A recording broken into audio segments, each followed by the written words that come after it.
विवेक चूड़ामणि वर्ष 32। शंकराचार्य कहते हैं जो सच्ची भक्ति है उसका अर्थ केवल पूजा या जप नहीं, बल्कि अपने खुद को सत्य को जानने की गहरी तड़फ है।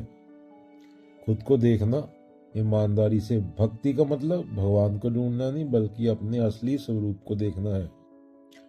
जब भीतर जिज्ञासा रहती है, क्यूरियोसिटी रहती है, मैं कौन हूं, यह जीवन क्या है, तो वही भक्ति का स्टार्ट है, आरंभ है।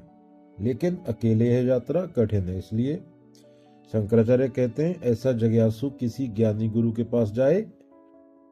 वो कोई चमत्कारी गुरु की बात नहीं कर रहे जो माला वीला लेके बैठते हैं टीवी चैनलों पे, बल्कि जिसने खुद के सत्य को देखा हो, जैसे सिंपल आदमी, कोई कबीर, कोई बाबा नानक, कोई बुद्ध।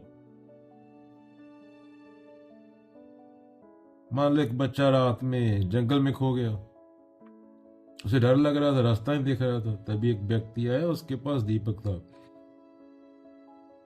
उसने कहा डर मत, मुझे रास्ता पता है। बच्चा उसके पीछे पीछे चल पड़ा और थोड़ी देर बाद गांव पहुंच गया। तो गुरु वही दीपक है जो रास्ता दिखाता है, पर चलना तुम्हें ही होता है। मान लो एक दिन एक लड़का, नाम था चिंटू, सोचता था भगवान कहाँ रहते हैं, मैं कौन हूं। उसने बहुत किताबें पढ़ी पर मन शांत नहीं हुआ। फिर एक दिन उसने एक संत से पूछा, मुझे भगवान चाहिए। संत मुस्कुराए, भगवान नहीं, अपने आप को ढूंढो। चिंटू बोला, कैसे? संत ने कहा, मन शांत करो, ध्यान से देख, जो मैं है वही भगवान है। धीरे धीरे चिंटू समझ गया, भक्ति मतलब किसी को ढूंढना नहीं, अपने भीतर अपनी खुद की सच्चाई को पहचानना है।